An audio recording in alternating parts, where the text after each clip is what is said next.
Ассалаумағалейкум көпшілік. Алдарыңызда Серікжан Біләшұлы. Қытайда саяси өзгеріс болғандығы туралы төрт үлкен белгіні байқадық. Бұл төрт үлкен белгі, төрт үлкен сигнал Қытайда дәл қазіргі кезде үлкен саяси өзгеріс болғандығын дәлелдеп көрсетіп отырған сияқты.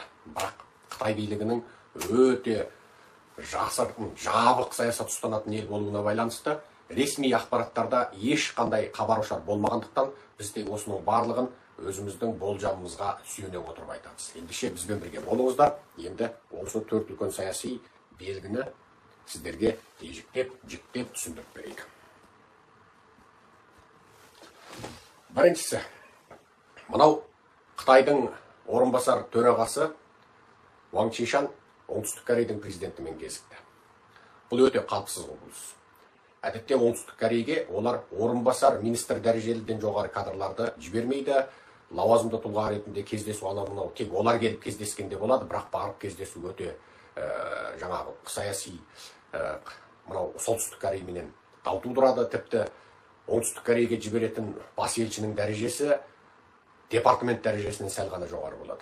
Ал солтүстік Корейге жіберген бас елшінің дәрежесі ол министр дәрежелі, министрлікке тіке бағынатын Қытайдың кадры болады. Білесіздер, мынау Корейде, Қытайда бұл әрбір адамның дәрежесіне қарап қалған. Корейдің киноларын көрсеңізде, жаңағы компанияның бас менеджердің орынбасары, бас менеджердің орынбасарының көмекшісі дейтін атаулардан ат сүрінетіндей. Қытайда сондай. Бұл Шығыс Азия халықтарында кәдімгі біреудің атауы. Мысалы, мені қазақ тілінде секе дей салады, құрметтесе. Секе дей салады. Бұрын бизнесте жүргенде секаға болады. Секаға. Осы жетеді. Ал оларда әрбір адамның дәрежесіне, атына, атағына қарай соңында қосатын сүйремесі болады. Ол сүйремесі сол адамның атақ мәнсабы айтылады. Мысалы, меңгерме бастығы дегенде сіз орынбасар меңгерме бастығы деп қалсаңыз, меңгерме бастығы бітті сізді енді көзіңізді құртпай, тыныш таппайды. Орынбасар дәрежелі басшыларды тек өзінен жоғарылар жоқ кезде қысқартып орынбасар деген сөзді айтпай, қошемет деп айтуға болады. Ал одан жоғары адамдар болғанда оны айтуға. Қысқасы осылай.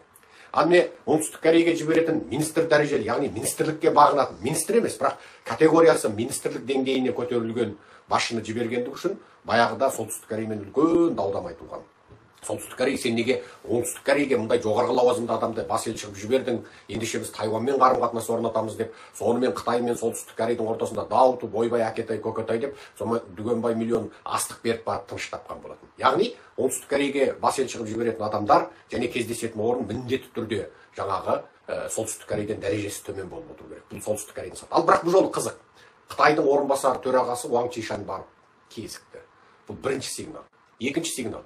Әлеуметтік желіде бір видео тарап тұр. Ван Чишан деген енді Қытайда түлкінің түлкісі. Бұл Си Цзиньпинге жағымпазданғанда, тіпті мен Си Цзиньпиннің жаңағы ең сенімді адамын деп халықаралық сахнада сөйлегенде бұның қылығынан ұяласың.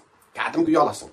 Бірақ бұл сұмырай осы жолы жағымпаздықтың ең максималдық шыңына шыққан, орынбасар төрағалыққа жеткен, өзі бүкіл Еуропа Американың қаржылық финанстық олигархтарымен өте тығыз қарым-қатынаста болғанына қарамастан, тіпті солардың Американың Уолл-стрит көшесіндегі байларымен, шіріген байларымен, Американың саяси сахнасындағы алпауыттармен тығыз қарым-қатынас болғанына қарамастан, және олардың Қытайдағы мүдделерін қорғаушы ретінде танымал болғанына қарамастан, тіпті батыс әлемінде Қытайдың ең демократ, жаңа батыспен қарым-қатынасы ең тығыз, қаржы жағында ықпал өте жоғары адам деп қаралатын өздерінің сипаттарына қарамастан, Ван Чишан Шидің кезінде Ши тарапынан қудаланбаған бірден бір басшы.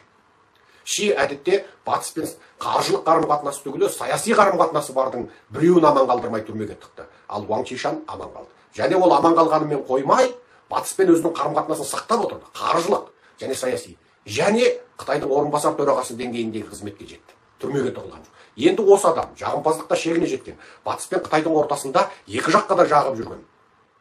Бұл сұмырай осы жолы оңтүстік Корейдің президентімен кездескенде Си Цзиньпиннің атын құрметтеп Қытайдың бас төрағасы немесе компартияның бас хатшысы деген сияқты Қытайлар әдетте аузынан тастамайтын құрметті атаулардың біреуін де пайдаланған жоқ. Ол бүйтіп айтты. Ол оңтүстік Корейдің президентіне бүйтіп айтты. Мен сіздің сәлеміңізді оған жеткіземін дейді. Оған дейді. Мен оның сәлемін сізге жеткіздім дейді. Оған сіздің сәлеміңізді жеткіземін деп, бұл 3 мәрте әлде 4 мәрте айтты. Бұл Қытай тілінде. 他非常珍视你和他在交往工作中的友谊，所以这次呢，是吧？我首先要代表他呀，转达他对你亲切的问候。 근데 타 деп аталады. Та деген сөз ол деген сөз. Әдетте Қытай тілінде бұндай есімдік атауларды сілтемелік сипаттағы сөздерді құрметті адамға қолданбайды. Ол қайда деп біреу сұрамайды. Егер ол құрметті адам болса. Оған айта салшы демейді. Мысалы, ол міндетті түрде Қытайдың бас төрағасы, Қытай компартиясының бас хатшысы, Қытай әскери істер комитетінің бас төрағасы деген сияқты Си Цзиньпиннің үш атауы бар, иә? Қытайдың бас төрағасы, компартияның бірінші хатшысы, әскери істер комитетінің төрағасы. Сосын ары қарай өзі қолдан жасаған жаңағы бәлленбай басқару группаларының бастығы деген аты бар. Енді ол атақтарына оқысаң бір тәулік айтасың. Бірақ әдетте бұндай лауазымды адамдарға Қытайдың менталитеті, коммунистердің менталитеті бойынша ол деп айтпайды. Ол деген атау мүлде қолданылмайды. Ал бұл жолы Уаң Чишан соны айтып отыр, және ол деген кезде оған енді та деп тұрып бүйтіп тұрып тілшілерге қарап арнайды. Коммунистердің мына бір сөзінде тағы бір нәрсеге назар аударамыз. Коммунистер изектегіш. Коммунистер маңызды сөзді айтқанда басын изектеп тұрып айтады, образдап тұрып айтады. Компартияның бұл жолғы жиыны өте маңызды шешім деп тұрып бүйтіп изектесе, ол оның маңызды түйін екендігін білдіреді. Ол кезде жұрттың бәрі алып қалам қағазын алып тұрып алады. Коммунистер сөйлегенде өзі жаңағы шұлғыған есек құсап бүйтіп, өстіп, бастарын бүйтіп сөйлейді. Өте маңыз беру керек деген сияқты. Ал осы Уаң Чишан, мен сіздің сөзіңізді оған бүйтіп арнайы мән беріп, жаңағы сигнал беріп, Кореядағы батыстық тілшілердің тобына қаратып өстіп айтқаннан, Си Цзиньпинді құрметті атаулармен атамағаннан, Си Цзиньпиннің қазір мүлде ырықсыз орында екендігін байқауға болады. Бұл Қытайдың, ол тіпті бір мемлекеттің басшысы түгіл, мен сіздерге айтайын. Бір жай ауылдың мектебінің директоріне де ондай құрметсіздік қолданбайды. Ауылдың мектебінің директорінде бұл Қытайларын деген бейткенде өлі жағымпаздықта, құлдық мінезде, бұл жер бетінде бұл Қытай енді Құдай сақтасын енді. Ол бүкіл жұрт біледі. Бастығы сұраса қатынын беретін қалып қой. Қатынын беріп, өзі жаңа бастығының үйіне қонаққа шақырып, арақ беріп, өзі мас болып қалып, сұлу қатын арқылы өсетін Қытайдың дәстүрі бар, тарихтан бері. Тарихтан бері сондай дәстүрі бар. Өздері өтірік мас болып, сұлу қатынның бастығына беріп, не бастығын құрметтеп үйіне қонаққа шақырады, не бастығын қонаққа шақырады, немесе сыртқа бір жер командировкаға шығады жұмыс бабымен Қытайда. Сонымен өзі өтірік мас болады. Не шынайы мас болады да. Сосын ары қарай өседі. Ол Қытайда ол жұрттың бәрі біледі.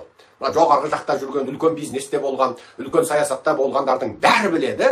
Ол анау бастықта оның қатынымен болған қатысын одан жасырмайды. Ол да оны біліп тұр, білмеске салады, бірақ білетіндігін білдіреді. Сөйтіп бұлар қысқасы енді арсыздықтың, намыссыздықтың, дәйіздіктің енді ең максимал шегіне жетеді. Сонымен ол бастық оған бопсаланған, ол бастыққа бопсаланған, екеуі былайша айтқанда бажа болып шығады да, сосын бірін бірі көтереді. Ол деген сөз мәңгі бақи бір-бірімізді мен сені сатпаймын, сен мені сатпайсың деген одақ сөйтіп құрылады. Бұл Қытай тарихтан бері бар. Ежелден бар және қазірде де бар. Бұл енді осындай мансап үшін, дәреже үшін, ақша үшін, атақ үшін осындай арсыздықты ту қылған бұл қауым, ақиқаттан жаңағы адасып қалған қауым, жаңағы былайша айтқанда осыншалық деңгейде дінсізден, имансызданып, жүректерінен титрасы кетіп, жаңағы ол иманның жұрнағы да жоқ, ардың ұяттың жұрнағы да жоқ, осыншалық деңгейге кеткен қауымда ол бір мемлекеттің, Қытай сияқты бір мемлекеттің басшысын өйтіп құрметсіз атау ешқашан болған емес. Сіздер оны мынау қайдан шығарып алды? Ол мүмкін жай айтасыз, жоқ, мүмкін емес ол. Ауылдың ең сорлы, екі есегі жоқ ауылдың ең сорлы әкімінің өзін өйтіп құрып атамайды Қытайда. Бұл бірінші сигнал. Ол Қытайдың орынбасар төрағасы Уаң Чишан оңтүстік Кореяның басшысымен кездесіп, тілшілермен сөйлесіп отырғанда, осы арқылы батысқа бір сигнал беріп тұр. Біз мына сұмырай Шиді орнына қойдық. Енді сендер бізбенен дұрыс қарым-қатынаста болыңдар. Біз Ресейді қолданбаймыз. Сендер бізді Ресейді қолдайды деп Шиге қаратып, арнайы акт қозғап, Аксис акті деп аталатын. Акт қозғап өстіп отырсыңдар, біз енді Шимен қатысымыз жоқ, Шиді орнына қойдық. Мынау 20-шы құрылтай біткенге дейін Ши уақытша орнында тұрады, халық көтеріліп кетпесін деп біз оны былайша айтқанда мұздатқышқа салып қойдық деген сияқты сигнал. Бұл бірінші сигнал. Ал екіншісі, осы жолғы үлкен жиналыста Ли Кечан сөйледі. Бірақ сөзінде бірде-бір рет Қытай компартиясының бірінші хатшысы, мемлекеттің төрағасы, әскери істер комитетінің төрағасы Си Цзиньпинді аузына алған жоқ. Бұл да Қытай тарихында ешқашан болмаған және болмайтын құбылыс. Қытайда ауылдың орынбасары сөйлесе, бүйтіп сөйлейді. Ауылдың ең шеткі ауылдың сорлы әкімінің орынбасары сөйлесе, әлгінде ауыл әкімі атап көрсеткендей деп бастайды. Ол Қытайда жазылмаған заң, өтіп ата заңдарын енгізбегенмен, бүкіл бәрінде қалыптасқан. Жаңа құрметті мектеп директоры, аса құрметті мектеп директоры өзінің маңызды сөзінде жол жорық көрсетіп, атап тұрып бізге көрсеткендей, мен енді сол кісінің бүкіл сөзіне қосылам, мен тағы бірнеше өз ойымды айта кетейін деп бастайды. Бұл Қытайда ол кешірмес шөре, ол автомат солай болады. Бірақ осы жолда Ли Кечан бір ауыз сөз айтқан жоқ. Шидің атын айтқан жоқ. Ал Ли Кечанның орынбасары, премьер-министрдің орынбасары Шиді бір-ақ жерде ауызға алды. өзі айтпай орынбасарына ауыз айтқызып қою бүкіл Қытай коммунистеріне былайша айтқан сияқты. Бұны Қытай емес, мысалы біз Қытай емес, біз қазақтар үшін бұл түсініксіздеу болғанмен, оны анау ең сорлы ауылдың ең шетіндегі бір сорлы мекеменің, мысалы орман мекемесі дейік, жаңағы 3 адамдық қызметкері бар орман мекемесі дейік, ең шеттегі.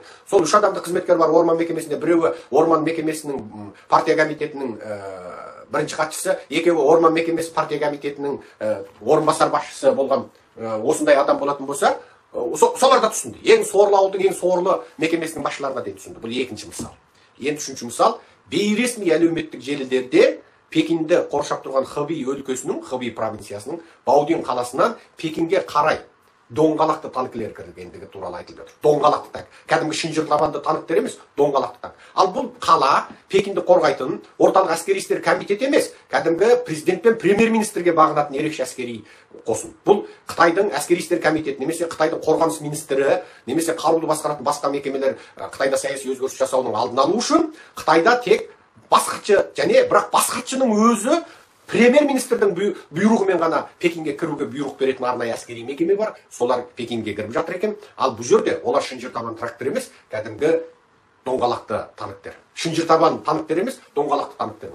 Демек, бұл үшінші сигнал. Бұл әдетте Пекинде үлкен саяси жиналыстар боларда, үлкен жаңағы басшыларды тұтқынға алатын кезде, үлкен бір қанды қасап 89-да қырғын сияқты жасайтын кезде, жаңағы аса үлкен бір жаңағы саяси басшыларды немесе фалунгуңдерді тұтқындау, анау тағы басқа сол сияқты бір үлкен соттар ашатын кезде ғана кіреді. Басқа кезде жоқ. Ал бұл жолы кіріп жатыр. Бұл да таңғажайып нәрсе. Демек, оған тек премьер-министрдің бұйрығымен ғана кіреді. Естеріңізде болсын. Бұл Қытайдағы бір ерекше әскери жүйе. Ол қорғаныс министрі мен әскери істер комитетінің жаңағы басқаруынсыз тек премьерге бағынатын. Сол арқылы Пекинді сақтап тұратын жаңағы мекеме. Ал ол кіріп жатыр екен. Бұл үшінші жұмыс. Төртінші жұмыс. Пекиндегі әскери кадрлар, жоғары лауазымды партияның лауазымды қарттары тұратын микрорайондағы Ши Цзиньпиннің бүкіл суреті алынып тасталған. Ал бұл осы. Демек, Қытайда бір белгісіз өзгеріс болып тұр. Және оны Қытай әлі жариялаған жоқ. Әлеуметтік желіде талқылар жүріп жатыр.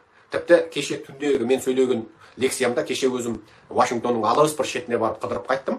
Содан шаршап, діңкелеп келгеніме қарамастан, шыбын қағып кетсе, маса теуіп кетсе, талып қалатындай болып шаршап тұрғаныма қарамастан, костюм шалбарымды киіп, сықиып тұрып Орда төңкерісінің сыры деген лекция сөйледім. Сонда мына Wall Street журналдағы мақаланы көрсетіп тұрып сіздерге айттым. Демек, батыстың медиасы да бұл мәселеге назар аудара бастады. Енді осы сияқты белгілерге қарап, Қытайда үлкен бір саяси өзгеріс болғандығын болжауға болады.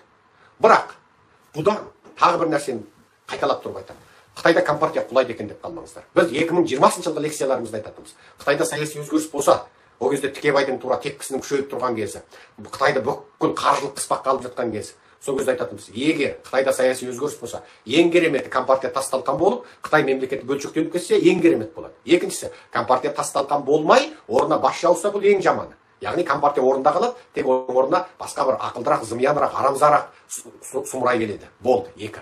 Үшіншісі, Қытай Совет құлаған, бірақ Ресей күшті болып орында қалып қалған сияқты болса, ол тіпті жаман.